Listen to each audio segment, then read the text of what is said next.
A ver, normalmente cuando se habla de trampas o de prisiones psicológicas, surge de inmediato la imagen de algo oscuro. Claro, algo amenazante, ¿no? Algo que se ve a kilómetros de distancia. Exacto. O sea, como un foso lleno de pinchos en medio del camino. Se identifica el peligro y sencillamente se evita. Ujú. Bueno, es que el cerebro humano está diseñado para huir de aquello que percibe como una amenaza evidente. Es, digamos, un mecanismo básico de supervivencia. Ya, pero resulta fascinante preguntarse qué pasaría si la trampa más letal de todas no tuviera ese aspecto de amenaza. O sea, ¿qué pasaría si esa trampa estuviera forrada de terciopelo? Madre mía, eso sí que es peligroso. Si la sociedad aplaudiera el simple hecho de entrar en ella, y para colmo, se otorgaran medallas por no salir jamás de ahí. Pues, a ver, esa es la definición más precisa de una cadena invisible. Constituye la prisión más difícil de abandonar porque el propio individuo ignora por completo que está encerrado. O sea, la ilusión de libertad es perfecta. Totalmente. Y bueno, esa cadena invisible es el tema central de nuestro análisis a fondo de hoy. Nos embarcamos en una inmersión profunda hacia uno de los rincones más engañosos de la psique humana. Sí, hoy vamos a destapar muchas cosas. Vamos a diseccionar por qué ciertos comportamientos que la sociedad premia constantemente, que se etiquetan con orgullo como bondadosos o ejemplares o fáciles de llevar, son en realidad mecanismos que asfixian la voluntad propia. Exacto. La misión de este análisis es trazar una línea muy clara para quienes nos escuchan, aprender a distinguir entre el simple y humano deseo de agradar y la necesidad tóxica de validación, para así recuperar el control. Eso es fundamental. Y para desgranar todo esto, tomamos como punto de partida los hallazgos de un documento muy revelador de la asociación APEAP, titulado precisamente así, La necesidad de aprobación. Vale, vamos a desgranar esto, porque el documento empieza derribando un mito gigantesco. ¿Verdad? Sí, sí, sí. A ver, la premisa de la que parte la investigación es fundamental para entender el problema. Existe la creencia generalizada de que la búsqueda de aprobación es un acto consciente y premeditado. Como si lo tuviéramos planeado. Claro. Pero la realidad es que nadie se levanta por la mañana y decide conscientemente dedicar su jornada a mendigar la validación de su entorno. O sea, nadie se mira al espejo y dice, hoy voy a anular mis opiniones para que mi compañero de trabajo me sonría. Exacto, no funciona así. Lo que agrava esta situación es que opera desde la más absoluta inconsciencia. Este patrón de pensamiento dirige las emociones y las conductas desde las sombras de la mente. Ya. Quienes padecen esta necesidad de aprobación consideran que sus comportamientos son, bueno, simplemente la forma natural y sensata de actuar. Piensan que así es como opera la gente civilizada y empática, ¿sabes? Claro, y por eso el problema es tan sumamente escurridizo, porque se camufla bajo el disfraz de la virtud. El camuflaje de la buena persona. Es el camuflaje perfecto. Y si bajamos esto al terreno del día a día, o sea, encontramos ejemplos concretos en el texto que resultan incómodamente familiares. Muy familiares, sí. Pensemos en una situación cotidiana. Alguien está en medio de una conversación, exponiendo una idea con entusiasmo, y de repente el interlocutor hace una sutil mueca de desagrado. Una simple ceja levantada, a veces basta con eso. Eso es. Y automáticamente, sin que medie una decisión racional, el discurso se suaviza, se añaden matices e incluso se llega a variar la opinión original para que encaje con la de esa persona. Es un ejemplo clásico de adaptación reactiva y se manifiesta en multitud de pequeños gestos. El acto de sonreír en exceso, por ejemplo. Sí. Mantener una fachada de amabilidad constante y una comprensión inagotable independientemente de la frustración o el agotamiento que se esté sintiendo por dentro en ese momento. También está la costumbre de excusarse continuamente, que lo menciona el informe. Pedir perdón hasta por respirar, o pedir permiso para hablar por un miedo irracional a que el simple hecho de intervenir pueda ofender o incomodar al otro. Sí, es un miedo paralizante. Incluso se mencionan comportamientos más complejos, como la tendencia a propagar primicias o cotilleos.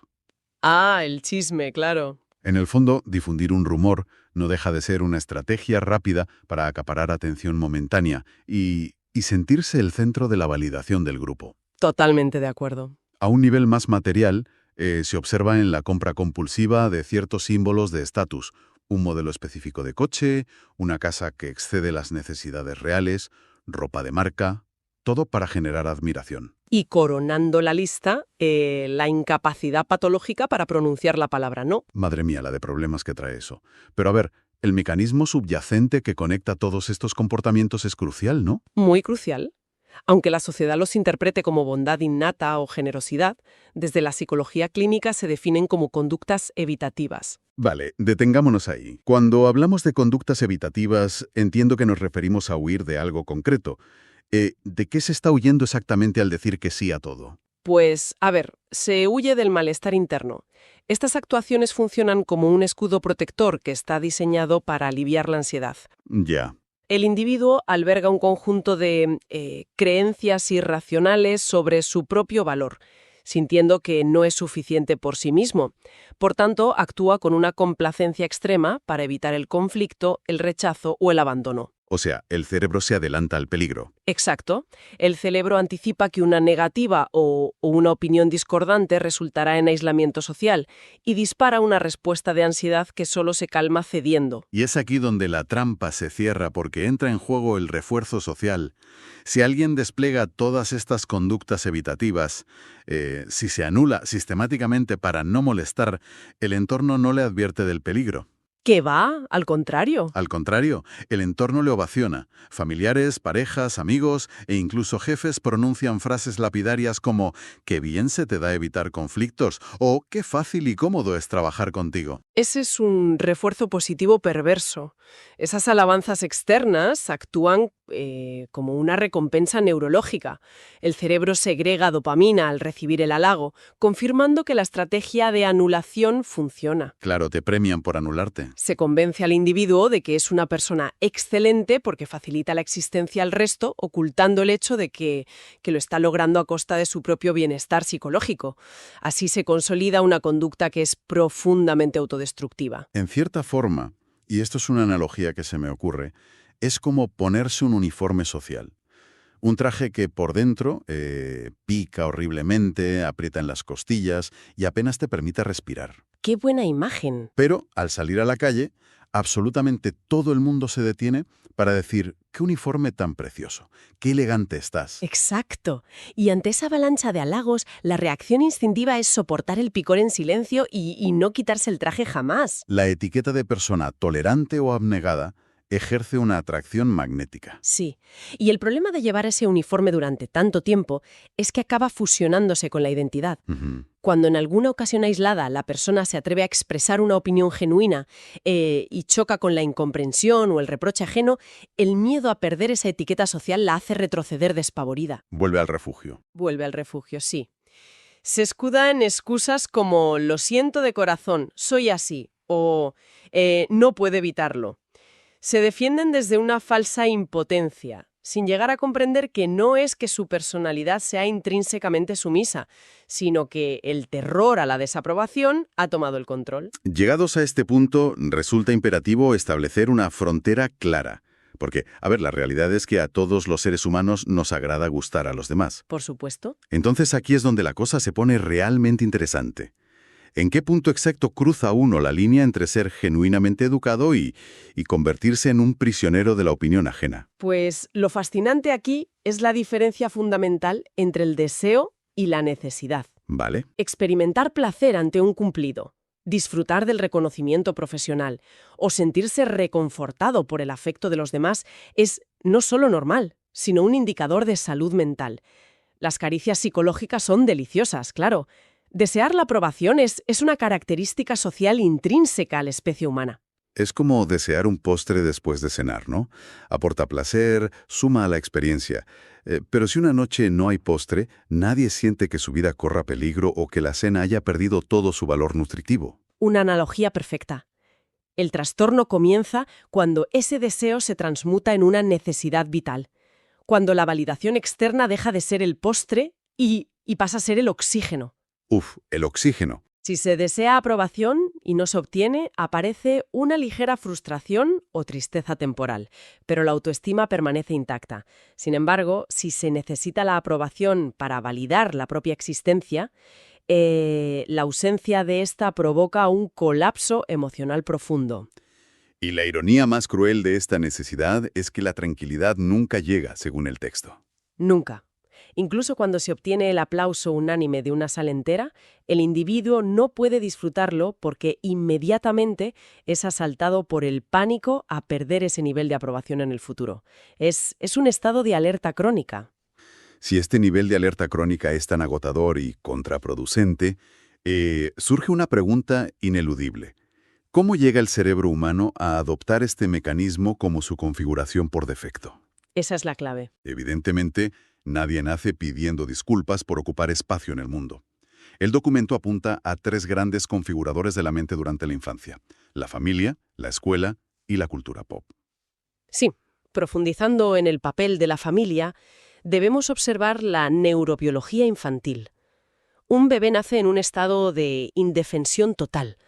Para un niño pequeño, captar y mantener la atención de sus cuidadores no es un capricho afectivo, es una cuestión de supervivencia, literal. Claro, el cerebro infantil está programado para buscar esa conexión. Si el niño llora, consigue alimento. Si sonríe, fortalece el vínculo de protección. Es puramente instintivo. Ujú.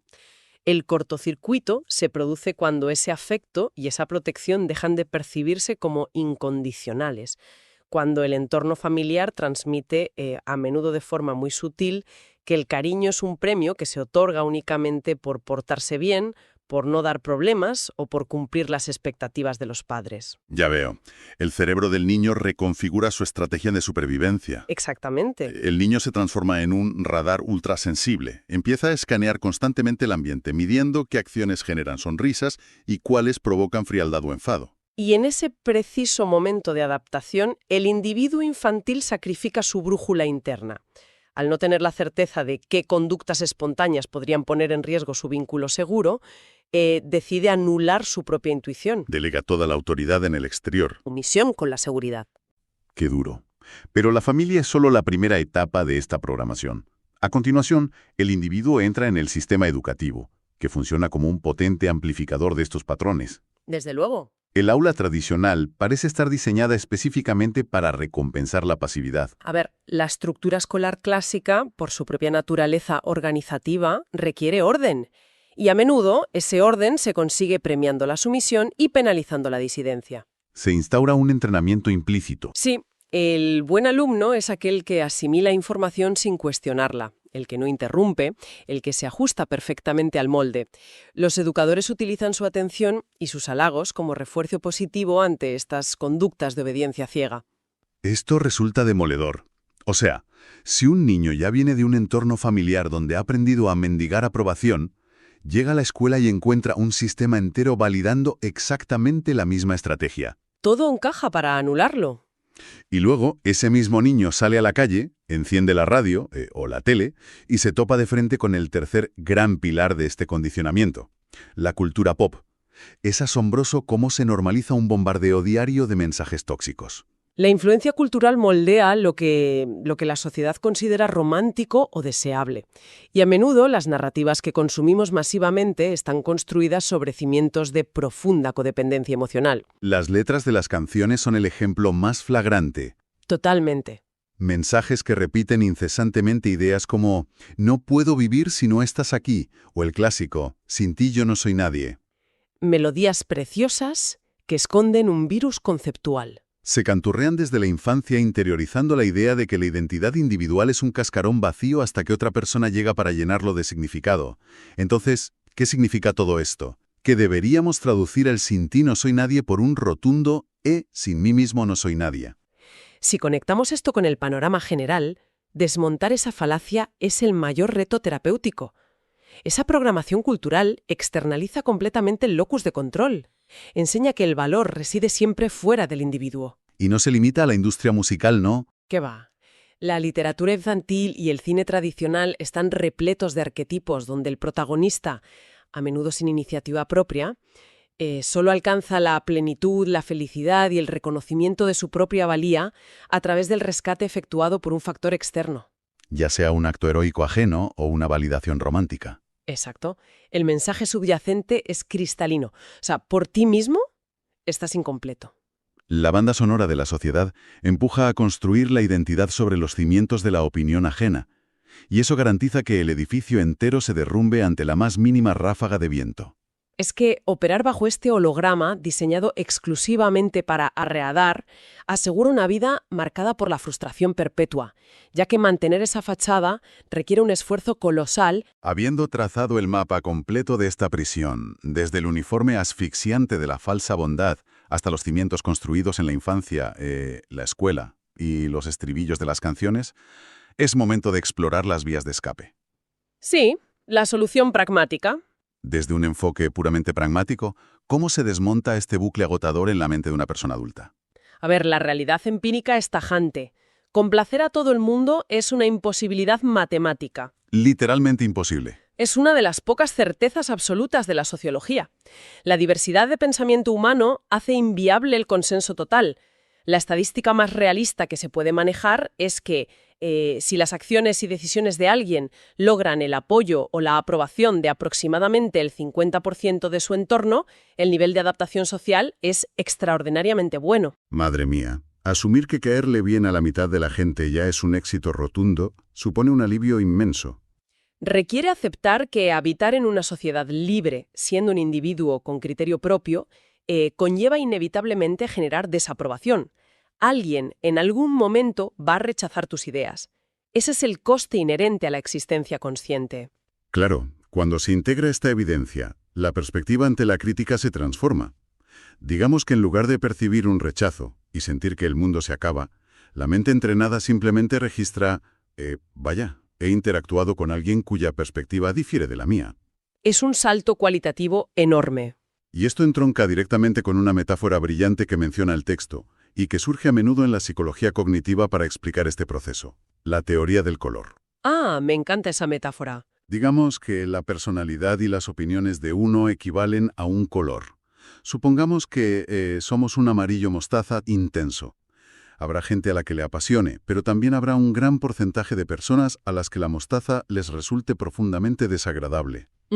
La respuesta instintiva, guiada por la ansiedad de la que hablábamos antes, sería correr a pintarse de azul marino para encajar en la preferencia de ese espectador disgustado. Claro. Y el absurdo de esa huida hacia adelante se revela cuando, al adoptar el color azul marino, aparece inmediatamente otra persona que odia el azul y exige que te pintes de verde. Es un ciclo sin fin. Y aquí es donde la metáfora del color cobra su verdadero poder clínico. O sea, ser un color que no gusta a ciertas personas no altera en absoluto la naturaleza ni la pureza de ese color. El amarillo no es inferior por ser rechazado. Exacto, la validación no determina la esencia.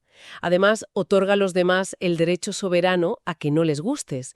Tienen derecho a sus propias preferencias visuales y emocionales, y que decidan apartar la mirada de tu color no supone un ataque a tu humanidad.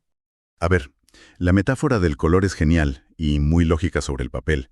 Pero vamos a ser realistas. Pongamos esto en la trinchera del día a día. A ver, dime. A nivel neuropsicológico, cuando uno está en una reunión, expone un proyecto y el jefe tuerce el gesto, o cuando alguien te mira mal, el dolor es físico. Se produce un vuelco en el estómago, las palmas sudan. Esa alarma interna no parece apagarse recordando una metáfora cromática. Ya entiendo lo que dices. En la práctica real, ¿cómo apagamos esa alarma interna para que no nos arrastre a la frustración y acabemos pidiendo perdón por existir? Esto plantea una cuestión muy importante. Es crucial entender que esa alarma interna no dispone de un interruptor mágico que la anule de forma instantánea. No hay atajos. No. Ese vuelco en el estómago, ese pico de cortisol que acelera el ritmo cardíaco, es literalmente el eco fisiológico de ese niño asustado del que hablamos, que décadas atrás temía perder la protección de su tribu. El cerebro reptiliano está gritando, peligro de abandono. Ya, ¿y entonces qué hacemos con ese niño asustado? Pues para desactivar esta reacción se requiere un esfuerzo consciente a través de un proceso cognitivo-conductual liderado por la razón adulta. Primero hay que pausar y reconocer físicamente la ansiedad sin intentar reprimirla. Sentirla sin más. Segundo, identificar de dónde proviene, o sea, comprender que ese miedo visceral es un reflejo condicionado del pasado, no un análisis objetivo del presente. Y tercero, aplicar la reestructuración cognitiva, separando la idea de la identidad. Es decir, recordarle a ese cerebro alarmado que el jefe está rechazando una diapositiva en una presentación. No está decretando nuestro exilio de la raza humana. Exactamente. La mente adulta debe intervenir vigorosamente para recordar que el valor personal está blindado frente a las opiniones fluctuantes del entorno. Conseguir el elogio del jefe puede traer beneficios materiales o profesionales, indudablemente. Se pueden buscar esos incentivos externos con ambición. Claro, no está mal querer un ascenso. Para nada. Pero la clave de la salud mental reside en la certeza inquebrantable de que el valor humano esencial será exactamente el mismo tanto si se consigue ese aplauso como si se fracasa estrepitosamente. Ese contraste entre la utilidad de un incentivo y la inviolabilidad del valor propio es la conclusión que debería enmarcarse. Resulta profundamente revelador el arco que ha dibujado este análisis. Ha sido un viaje, sí. Desde descubrir cómo esa actitud complaciente y aparentemente inofensiva actúa como una tapadera para evitar la ansiedad del rechazo, pasando por la comprensión empática de nuestro propio cerebro infantil y cómo el entorno familiar, las aulas y las canciones de desamor programan ese miedo a la disidencia. Hasta culminar en la liberación que supone la aceptación pragmática de que, la desaprobación es simplemente parte de estar vivo y pensar libremente. Superar este condicionamiento y soltar el lastre de tener que agradar a cada persona que se cruza en el camino supone, para quienes nos escuchan, un ahorro energético monumental. Recuperar la soberanía sobre el propio criterio libera una inmensa cantidad de ancho de banda mental. Energía que antes se despilfarraba escaneando microexpresiones faciales para detectar signos de molestia, ¿verdad? Exacto, y que ahora queda disponible para vivir de forma genuina y auténtica. Y bueno, para cerrar este análisis a fondo, resulta estimulante plantear una última reflexión para que todos le demos unas vueltas. Adelante. Volvamos al concepto de esas cadenas invisibles forradas de terciopelo y a la cantidad titánica de esfuerzo que se invierte a diario, segundo a segundo, intentando moldear la propia personalidad para que encaje milimétricamente en las expectativas ajenas. Es agotador solo de pensarlo. Pues imaginemos por un instante qué ocurriría si de la noche a la mañana toda la humanidad dejara de tener esa ligera desaprobación ajena. Si toda esa incalculable energía dedicada a agradar y a camuflar miedos se liberara de golpe y se redirigiera hacia lo que el propio color de cada uno realmente quiere pintar en su lienzo personal. Sería fascinante. ¿De qué magnitud sería el estallido de creatividad, de innovación genuina y de pura felicidad sin filtros que presenciaría el mundo mañana mismo? Ahí queda esa perspectiva. Hasta la próxima inversión.